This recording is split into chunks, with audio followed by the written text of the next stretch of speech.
चलिए, तो आज की क्लास में हम लोग पढ़ेंगे वंशागति एवं विविधता का सिद्धांत, जो कि बायोलॉजी के चैप्टर 5 है।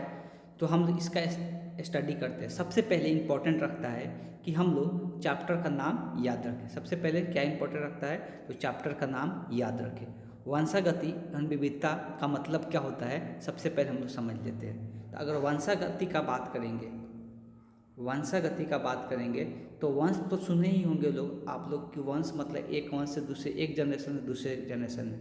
तो वंशागत का अगर बात करेंगे, इसको हम लोग इंग्लिश में अगर बात करेंगे तो इसको इनहेरिटेंस कहते हैं। इसको हम लोग इनहेरिटेंस कहते हैं, ठीक है। तो इसको हम लोग इनहेरिटेंस कहते हैं, इस बात को ध्यान में रखिए। अब इसका मतलब क्या होता है कि जब हम लोग का कोई गुण, माता पिता का गुण जब अपने बच्चे में, अपने संतानों में जाता है तो उसी को हम लोग क्या कहते हैं, वंशागति कहते हैं। तो हम लोग इस चैप्टर में यही सीखने वाले हैं कि कैसे पेरेंट्स का गुण हम लोगों को संतान में देखने को मिलता है, उनके बच्चों में देखने को मिलता है। तो इस चैप्टर में हम लोग पूरा इसी के बारे में हम लोग अध्ययन करेंगे।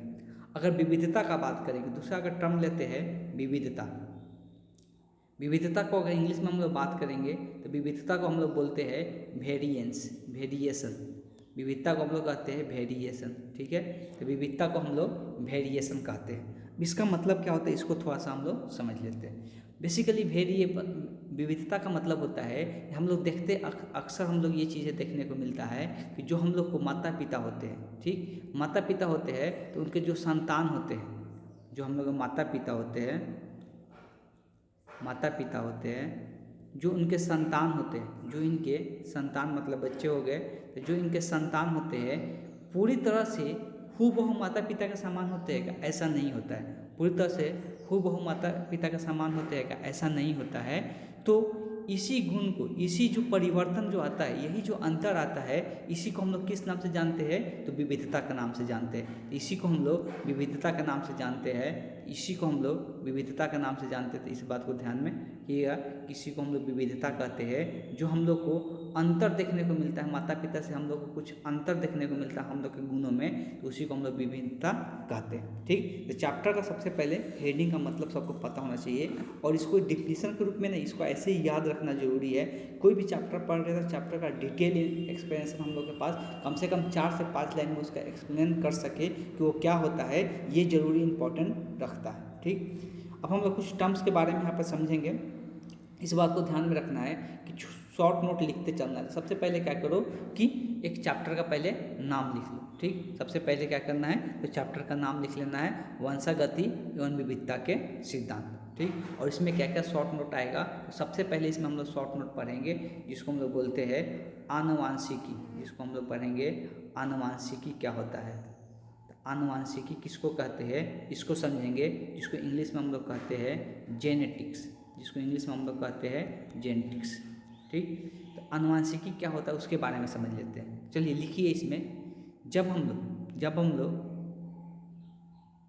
तो ऐसा नहीं लिखना है माता पिता तथा संतान के समान या असमान गुणों का अध्ययन करते हैं। माता पिता तथा संतान के समान तथा असमान गुणों को अध्ययन को ही आनुवांशिकी कहते हैं। अध्ययन को ही आनुवांशिकी कहते हैं। अब इसमें हम लोग एक और टर्म जानेंगे, और वो क्या होगा, तो होगा आनुवांशिकता।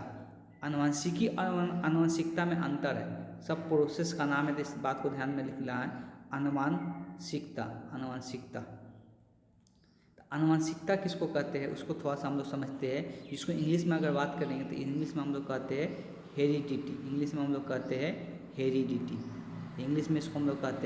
हेरिडिटी। जो पेरेंट्स से, पहले समझा देते हैं, जो हम लोग को जो अपने माता पिता से जो गुण हम लोग को मिलता है, जो हम लोग को अपने माता पिता से जो हम लोग को गुण मिलता है, तो जो गुण हम लोग में आता है उसको हम लोग क्या कहते हैं, आनुवांशिकता कहते हैं। जैसे हम लोग के जो माता पिता होते हैं उनका गुण अगर संतान में जो आता है, ठीक, संचारण होता है, संचारण मतलब एक जगह से दूसरे जगह जाता है, तो जो प्रैथिक होता है। देखो कुछ कुछ टर्म्स इसमें भी दिया हुआ है, इसका मतलब समझ में आना चाहिए, जिसके हम लोग को आगे लिखने में। तो यहाँ पर देख सकते हैं कि दिया हुआ है कि प्रैथिक लक्षण के संचरण। प्रैथिक मतलब क्या होता है, जो पिता से जो मिले, माता पिता से, प्रैथिक लक्षणों का संचरण ही क्या कहलाता है, आनुवंशिकता कहलाता है। तो इसमें हम अपने से लिखवा रहे हैं। सबसे पहले आनुवंशिकता हेडिंग डालना है, जिसको इंग्लिश में हम लोग क्या कहेंगे, हेरिडिटी कहेंगे। लिखना है जो गुण संतान को अपने माता पिता से मिलता है, जो गुण संतान को अपने माता पिता से मिलता है, उसी को आनुवंशिकता कहते हैं। ठीक है, ये पीढ़ी दर पीढ़ी क्या होता है, स्थानांतरित होते रहता है, एक पीढ़ी से दूसरे पीढ़ी में जाते रहता है। इस बात को ध्यान रखिएगा।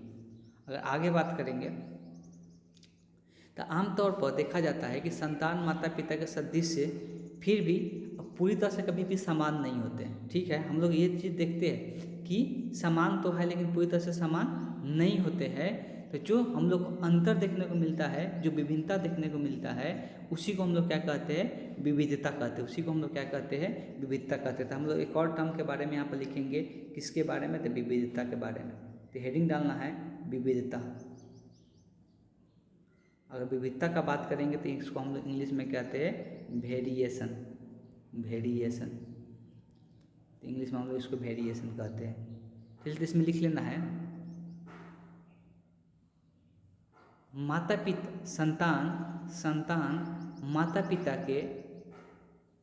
माता पिता से थोड़ा बहुत गुण अलग होता है। संतान में ऐसे लिख लेना, ठीक। संतान में माता पिता से थोड़ा बहुत गुण अलग देखने को मिलता है। इसी भिन्नताओं को विविधता कहते हैं। यही भिन्नता मतलब क्या, वही जो अंतर हमको दिखता है, इसी भिन्नताओं को विविधता कहते हैं। ठीक है, अब आगे हम लोग पढ़ते हैं। देखिए बात यह है कि जो आनुवंशिकी है, एक जनरेशन दूसरे जनरेशन में गुण कैसे जाता है, इसके बारे में सबसे पहले किसके द्वारा बताया गया, इसके बारे में सबसे पहले बताया गया मेंडल के द्वारा बताया गया। ये साइंटिस्ट का नाम याद रखना है। ये जनक बोला जाता है किसका, आनुवंशिकता का। आनुवंशिकता का जो जनक बोला जाता है, किनको बोला जाता है, मेंडल को बोला जाता है। इनका पूरा नाम अगर ध्यान में रखना है तो ग्रेगर जोहान मेंडल इसको हम लोग कहते हैं। क्या कहते हैं, ग्रेगर जोहान मेंडल हम लोग कहते हैं। ये कब अध्ययन किए थे, तो ये 1856 से लेके 1863 के बीच में ये अध्ययन किए थे। लेकिन जब ये अध्ययन किए थे, इनके अध्ययन पर किसी साइंटिस्ट ने भी ध्यान नहीं दिए थे और इसको फालतू माने थे कि ये जो है, ये जो बता रहे हैं आनुवंशिकता के बारे में, ये कोई मतलब का नहीं है, ये बेकार का चीज़ है। ठीक है, तो इस बात को ध्यान में रखना है। लेकिन यही बाद में जाकर इनके अध्ययन पर ही 3 साइंटिस्ट वर्क किए थे और तब पता चला कि जो मेंडल ने जो बताया था आनुवंशिकता का नियम, वो सही था। इस बात को ध्यान रखिएगा। चलिए तो आगे देखते हैं। अब देखो, जो मेंडल ने अध्ययन किया आनुवंशिकता का, तो इनके सफलता का कारण क्या बना, इस बात को ध्यान में रखना है। तो जो इनके सफलता का कारण बना वो क्या बना, तो यहाँ पे हम लोग देख सकते हैं जो इनका सफलता का कारण बना वो क्या कारण था। तो इन्होंने सफलता का कारण ये बना कि इन्होंने जो चयन किया, पौधे का चयन किया आनुवंशिकता के लिए, कौन सा, सबसे पहले तो यही याद रखना है कि मेंडल ने पौधे का चयन किया आनुवंशिकता के लिए। तो मेंडल ने कौन सा पौधे का चयन किया, तो मटर के पौधे का चयन किया। ठीक, इस बात को ध्यान में रखना है। मेंडल कौन सा पौधे का चयन किया, मटर के पौधे का चयन किया। अब ये जो चयन किए मटर का पौधा, इसमें 2 विपरीत गुण को सबसे पहले उन्होंने नोटिस किया था। 2 विपरीत गुणों को सबसे पहले उन्होंने नोटिस किया था। और क्या क्या विपरीत गुण को नोटिस किया था, इस बात को समझिएगा यहाँ पे। तो हम लोग देखेंगे कि उन्होंने क्या क्या विपरीत गुण को यहाँ पे नोटिस किए थे। तो अगर हम लोग बात करेंगे यहाँ पे, तो सबसे पहले जो इन्होंने नोटिस किया था, सबसे पहले बीज के बारे में देखा था। तो जो बीज था वो 2 प्रकार का था। जो बीज था 2 प्रकार का था।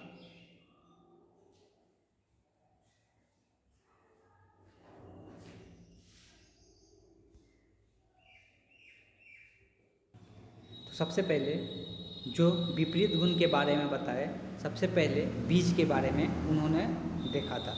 तो मटर का बीज जो देखे थे वो 2 प्रकार के होता है। विपरीत गुण में जो मटर का बीज होता है वो 2 प्रकार का होता है। एक बीज जो होता है पूरी तरह से क्या होता है, गोलाकार होता है। एक बीज क्या होता है, पूरी तरह से गोलाकार होता है। और दूसरा अगर बीज का बात करेंगे तो दूसरा बीज होता है, उस बीज में थोड़ा सा अंतर देखने को मिलता है। और क्या देखने को मिलता है, तो उस बीज में हम लोग को ये देखने को मिलता है, अगर बीज का बात करेंगे तो वो जो बीज होता है ना वो झुर्रीदार होता है। कैसा होता है, झुर्रीदार होता है। तो वो जो बीज होता है झुर्रीदार होता है। झुर्रीदार का मतलब होता है कि बाहर से क्या होगा, ऊपर से क्या होगा, रूखर होगा। ऊपर से क्या होगा, रूखर होगा। वो प्लेन सतह उसका देखने को, चिकना सतह देखने को नहीं मिलता है। तो उसी को हम लोग क्या कहते हैं, तो उसी को हम लोग झुर्रीदार कहते हैं। ठीक, तो पहले ये बीज में अंतर देखने को मिला मेंडल के द्वारा। तो मेंडल के द्वारा ये अंतर देखने को मिला कि 2 प्रकार का बीज है, जिसमें एक जो बीज है कैसा है, पूरी तरह से गोलाकार है, और एक भी जो बीज है वो कैसा है, तो झुर्रीदार है। अगला अगर बात करेंगे तो अगला मटर के में क्या उन्होंने विपरीत लक्षण देखा, तो जो बीज का कलर होता है उसके बारे में बताए। जो बीज का कलर होता है उसके बारे में बताए। तो बीज के कलर के बारे में क्या बताए, तो एक जो बीज होगा वो कैसा कलर का होगा, तो एक जो बीज होगा वो पीला कलर का होगा।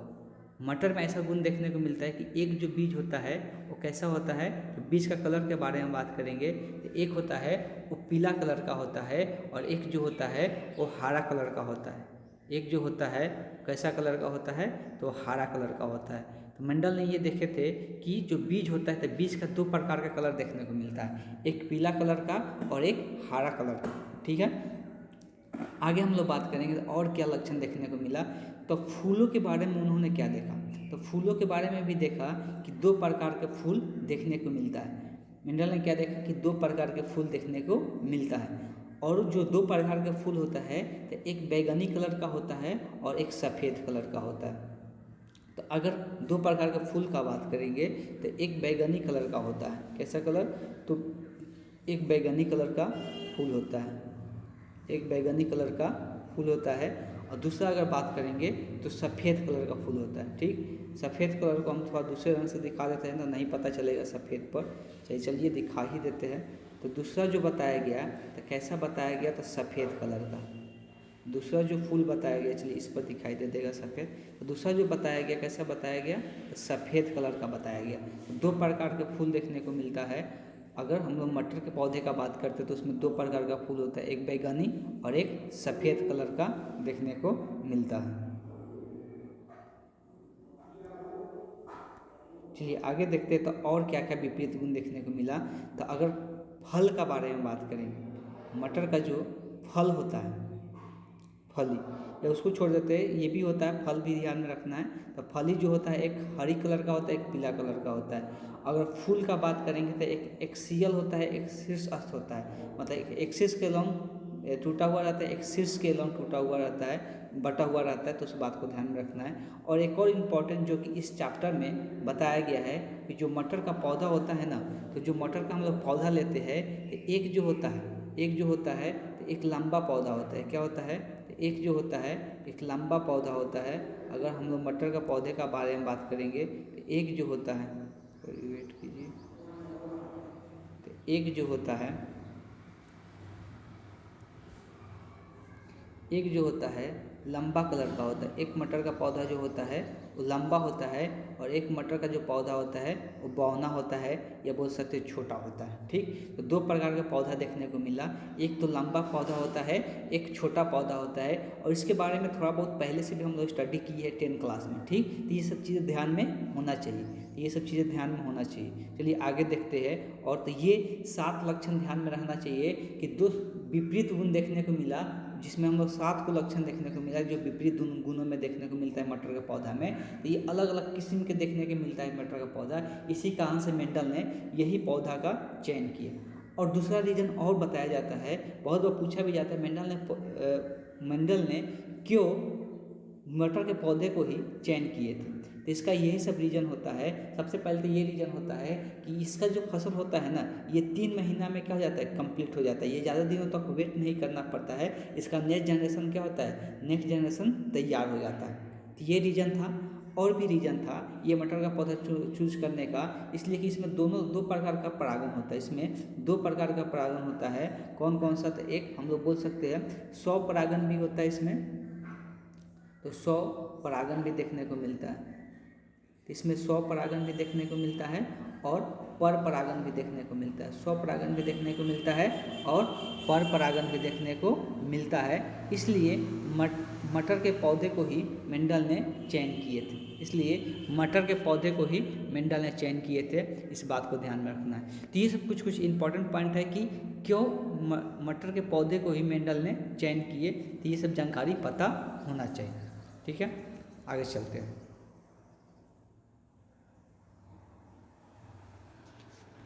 अब देखिए, ये जब मेंडल ने अध्ययन किए तो ये वंशागति नियम के मतलब क्या किए कि एक पौधा से दूसरे पौधे का निर्माण किए, फिर तीसरा जनरेशन बनाए, फिर चौथा जनरेशन बनाए। तो बहुत सारे जनरेशनों पर इन्होंने क्या किए, स्टडी किए। ठीक है, तो बहुत सारे जनरेशन पे स्टडी किए। तो सबसे पहले उन्होंने जो अध्ययन करना शुरू किए, तो अध्ययन के बारे में जो हम लोग को यहाँ पर बेसिकली पढ़ना है, वो छोटे और लंबे पौधे के बारे में बेसिकली अध्ययन किए कि छोटा पौधा और लंबे पौधे का निर्माण कैसे होगा। तो सबसे पहले उन्होंने शुद्ध बीज का निर्माण किया। अब ये शुद्ध बीज क्या होता है, ये टर्म धीरे धीरे समझ में आएगा, एट ए टाइम समझ में नहीं आएगा। ये टर्म धीरे धीरे समझ में आएगा, इस बात को ध्यान में रखिएगा लोग। अभी यहाँ पर जितना भी टर्म बताएंगे, अभी बहुत कम इसमें से शब्द समझ में आएगा, लेकिन ये सब शब्द धीरे धीरे चल के सारा कंप्लीट समझ में आ जाने वाला है इस चैप्टर में। ठीक, तो सबसे पहले हम लोग कुछ शब्द के बारे में जानने की कोशिश करेंगे। तो एक शब्द सबसे पहले इसमें आता है जिसको हम लोग बोलते हैं एलील, जिसको हम लोग क्या कहते हैं, एलील। बहुत जगह ये शब्द सुनने को मिलेगा, और अगर यहाँ से ध्यान हटा तो ये आगे शब्द समझ में नहीं आएगा, पता ही नहीं चलेगा एलील किसको बोल रहे हैं। ठीक, एलील किसको बोल रहे हैं ये पता नहीं चलेगा। तो एलील बेसिकली किसको बोलते हैं, जो जीन होता है, जो जीन होता है हम लोगों के शरीर में, मेंडल ने उसी को क्या बोल दिए थे, एलील बोल दिए थे। उसी को क्या बोल दिए थे, एलील बोल दिए थे। जैसे थोड़ा सा हम हिंट्स दे देते हैं, अभी बाद में इसमें डिटेल चर्चा करेंगे हम लोग एलील के बारे में। जैसे अगर कोई पौधा है तो पौधा में हम लोग पढ़े कि एक विपरीत गुण वाले देखने को मिलता है कि एक लंबा होता है, एक बौना होता है। तो उसमें क्या होता है, एलील को या जीन को किस प्रकार से दर्शाया जाता है, एलील हमेशा जोड़ा में रहता है। एलील कैसे रहता है, जोड़ा में रहता है। तो मान लो लंबे पौधे के लिए हम कैपिटल टी का इस्तेमाल कर रहे हैं और बौने पौधा के लिए स्मॉल टी का इस्तेमाल कर रहे हैं। तो ये दोनों जो होता है, इसी को ये जोड़ा में रहता है और इसी को हम लोग क्या कहते हैं, एलील कहते हैं। इसी को क्या कहते हैं, एलील कहते हैं। तो ये जो कैपिटल टी है वो बड़े पौधे को दर्शा रहा है और जो स्मॉल टी है वो छोटे पौधे को दर्शा रहा है। अगर दोनों कैपिटल टी भी हो सकता है, ये दोनों के दोनों कैपिटल टी एक साथ है, इसको भी हम लोग एलील कहेंगे। या दोनों के दोनों स्मॉल टी भी हो सकता है, इसको भी हम लोग क्या कहेंगे, एलील कहेंगे। ठीक, ये इस रूप में एलील, इसी को बाद में एलील को ही नाम दिया गया, किसका, जीन का नाम दिया गया। इसी एलील को बाद में किसका नाम दिया गया, तो जीन का नाम दिया गया। तो इस बात को ध्यान में रखना है। और जीन को ही सबसे छोटा इकाई बोला जाता है हम लोगों के शरीर में। आनुवंशिकता का सबसे छोटा इकाई जो होता है वो क्या होता है, जीन होता है। ठीक, ऐसे तो हम लोग सबसे छोटा इकाई हम लोग क्या बोलते हैं, कोशिका बोलते हैं। लेकिन अगर कोई पूछेगा आनुवंशिकता का सबसे छोटा जो इकाई होता है वो क्या होता है, जीन होता है। ठीक, तो यहाँ पे हम लोग जीन के बारे में बात कर रहे थे। तो इसी एलील को बाद में जीन बोला गया। आनुवंशिकता का सबसे छोटा इकाई, इस बात को ध्यान में रखना, उसको हम लोग जीन बोलते हैं। अब देखिए एक और शब्द आएगा, वो क्या होगा तो उसके बारे में समझते हैं। एक आएगा प्रभावी गुण। प्रभावी गुण जिसको इंग्लिश में हम लोग बोलते हैं डोमिनेंट, जिसको इंग्लिश में बोलते हैं डोमिनेंट, डोमिनेंट कैरेक्टर। गुण का मतलब हो गया कैरेक्टर, डोमिनेंट कैरेक्टर। ठीक, तो प्रभावी गुण, ये डोमिनेंट कैरेक्टर क्या होता है? बेसिकली होता क्या है, अभी हम थोड़ा देर पहले ही बताए थे कि जो एलील होता है उसको हम लोग कैसे दिखाते हैं, कैपिटल टी स्मॉल टी या कैपिटल टी कैपिटल टी। ठीक, तो ये सब क्या है, एलील का प्रकार है। अब ये कैपिटल जो टी होता है ये किसका गुण होता है, लंबे पौधे का। जो स्मॉल टी होता है वो किसका गुण होता है, छोटे पौधे का। लेकिन ये जो बना है कैपिटल टी स्मॉल टी, ये कैसे बना है? ऑब्वियस है कि ये जो संतति का निर्माण हुआ है, ये जो बीज का निर्माण हुआ है उस वैसे पौधे से हुआ है, जो दो वैसे पौधे से हुआ है, जो एक क्या था, लंबा था, एक पौधा कैसा था, लंबा था, और एक पौधा क्या था, छोटा था, मतलब बाउना था। वही दोनों के बीच में जब पर परागण कराया गया तो इस एलील का निर्माण हुआ, मतलब इस बीज का निर्माण हुआ। उस बीज में ये एलील पाया गया कि एक कैपिटल टी है, एक स्मॉल टी, ये हमेशा साथ में रहेगा। ठीक, जो बीज बन जाएगा तो ये कैपिटल टी है और एक स्मॉल टी है। तो बेसिकली जब इस बीज को उगाया गया, अब जैसे कि इसमें दोनों का गुण आया है, किसका, तो लंबे पौधे का और बौने पौधे का, लंबे पौधे का और बौने पौधे का। तो अब जैसे कि इसमें दोनों का गुण आया है। लेकिन जब इस बीज को बोया गया तो ये देखने को मिला कि ये जो पौधा हो गया वो क्या हो गया, लंबा हो गया। कैसा हो गया, तो ये जो पौधा हो गया कैसा हो गया, लंबा हो गया। अब ये क्या हो गया भाई, कि अगर एक में यहाँ पे दोनों का गुण आया है, कैपिटल टी स्मॉल टी का, तो ये पौधा लंबा कैसे हो गया? तो ये चीज़ नोटिस किया गया, क्या नोटिस किया गया, कि जब यहाँ पे कैपिटल टी स्मॉल टी से बना हुआ, मतलब एक छोटा पौधा से जो बना हुआ बीज है, और उसमें जब ये गुण आया है कैपिटल टी का और एक स्मॉल टी का, तो ये लंबा को दर्शा रहा है, ये बौना को दर्शा रहा है। अब ये जो लंबा को दर्शा रहा है, ये क्या हो रहा है कि अगर लंबे पौधे का ही निर्माण हो जा रहा है इससे, इसका मतलब ये जो कैपिटल टी है, ये जो लंबा वाला है, वो कैसा गुण है, तो प्रभावी गुण है। कैसा गुण है, प्रभावी गुण है। तो उसी को हम लोग प्रभावी गुण कहते हैं। अब देखो, एक होता है अप्रभावी गुण, एक क्या होता है, अप्रभावी गुण, एक होता है अप्रभावी गुण। अप्रभावी गुण क्या होता है, इसके बारे में समझते हैं। अब देखिए, प्रभावी का मतलब हो गया, अब देखो ये छोटा पौधा का गुण इसमें आया है लेकिन वो दिखाई नहीं दे रहा है। उसको बोने के बाद लंबे पौधे का ही निर्माण होगा, उसको बोने के बाद लंबे पौधे का ही निर्माण हो रहा है। इसका मतलब क्या है कि ये जो है, इसमें जो छोटे पौधे का गुण है वो दिखाई नहीं दे रहा है। इसमें जो छोटे पौधे का गुण है वो उत्पन्न नहीं हो रहा है, इसीलिए उस गुण को हम लोग क्या कहते हैं, अप्रभावी। तो इसमें जो छोटे वाला है वो अप्रभावी रह गया, और जो बड़ा वाला है उसका गुण दिखाई दे दिया इसको बोने के बाद, तो उसको क्या हो गया, प्रभावी हो गया। तो इसी को हम लोग अप्रभावी और प्रभावी कहते हैं। तो ये सब टर्म्स ध्यान में होना चाहिए, आगे इस सब टर्म पर हम लोग और चर्चा करेंगे। आगे अगर बात करेंगे, तो आगे अगर यहाँ पे हम बात करेंगे तो एकल लक्षण आगे दिया हुआ है, एकल लक्षण। अभी एकल लक्षण क्या होता है, तो कई पीढ़ियों तक क्रॉस कराने के बाद होता क्या है कि अब हम लोग जो दिखाई देता है, अगर कोई पौधा, अगर मटर का पौधा बड़ा लंबा है, तो इसका मतलब ये नहीं है कि उसके पास जो एलील होगा दोनों का दोनों कैपिटल टी ही होगा। अभी हम लोग देखें कि कैपिटल टी और स्मॉल टी भी रहेगा तो ये भी क्या कहलाता है, ये भी लंबे पौधे का ही निर्माण करता है और ये भी लंबे पौधे का ही निर्माण करता है। लेकिन इसमें तो एकल लक्षण है, मतलब इसमें एक ही का लक्षण है ना, इसके अंदर इसमें सिर्फ कैपिटल टी का लक्षण दिख रहा है और लंबा भी हो रहा है। लेकिन ये लंबा हो रहा है लेकिन इसमें एकल लक्षण है का, सिर्फ एक ही दिख रहा है का, लंबा वाला का लक्षण ना, इसमें दोनों का लक्षण है, लंबा वाला का भी और छोटा वाला का भी। लेकिन बोने के बाद ये लंबा ही हो जा रहा है लेकिन इसमें दोनों का लक्षण नहीं है। तो अब हम लोग को कैसे कोई बीज ऐसा मिल जाए जिसमें एकल लक्षण ही हो, या तो दोनों का दोनों कैपिटल टी हो या दोनों का दोनों क्या हो, स्मॉल टी हो। तो इसी को हम लोग क्या कहते हैं, एकल लक्षण। तो ये ऐसा बीज कैसे बनेगा, अब ये सोचने वाला है कि ऐसा बीज का निर्माण किस प्रकार से होगा। तो जब ऐसा बीज का निर्माण किस प्रकार से होता है, तो होता क्या है, कोई भी मटर का बीज लिया जाता है और उसमें 100 परागण कराया जाता है। कितना, बहुत 10 से 12 जनरेशन तक क्या किया जाता है, 100 परागण क्रिया कराया जाता है, 100 परागण की क्रिया कराया जाता है 10 से 12 जनरेशन तक। तब वो बीज का निर्माण होता है, वो शुद्ध बीज उसको बोलते हैं। और उसमें एकल लक्षण देखने को मिलेगा, या तो दोनों का दोनों कैपिटल टी होगा या दोनों का दोनों क्या होगा, स्मॉल टी होगा। तो एकल लक्षण का गुण इसमें हम लोग को देखने को मिलता है, उसी को हम लोग कहते हैं एकल लक्षण। आगे जो दिया है दो टाइप, एक है फिनोटाइप, एक है जीनोटाइप, जो कि ये बहुत ज़्यादा इंपॉर्टेंट है और इससे रिलेटेड एग्जाम में भी क्वेश्चन आता है। इससे रिलेटेड एग्जाम में भी क्वेश्चन आता है, फिनोटाइप और जीनोटाइप। अब दोनों का मतलब क्या होता है उसको हम लोग यहाँ पे समझेंगे। तो फिनोटाइप और जीनोटाइप क्या होता है? तो बेसिकली अभी हम लोग क्या देख रहे थे कि ये इसमें दोनों का लक्षण है, लेकिन फिर भी पौधा क्या हो रहा है, लंबा ही हो रहा है। ये भी पौधा क्या हो रहा है, लंबा ही हो रहा है। तो ये दोनों का लक्षण होते हुए भी लंबा हो रहा है, ये भी लंबा होता है, ये सब के सब किस में गिनाएगा, लंबा में गिनाएगा। इसलिए कहते हैं ये बौना में नहीं गिनाएगा ना। तो जब जो लक्षण हम लोग को सामने दिखाई देता है, ये दिखाई देने वाला है मतलब कि लंबा पौधा हो रहा है, हमको अंदर में नहीं पता है कि ये शुद्ध है कि अशुद्ध है। शुद्ध उसको बोलते हैं जब दोनों में सेम रहता है, तो ये तो अशुद्ध है ना, फिर भी लंबा हो रहा है। लेकिन हमको दिखाई क्या दे रहा है कि लंबा हो रहा है, हमको ये नहीं दिखाई दे रहा है कि इसमें एक और फैक्टर है जो कि स्मॉल टी वाला भी है, लेकिन ये तो दिखाई नहीं दे रहा है ना हमको।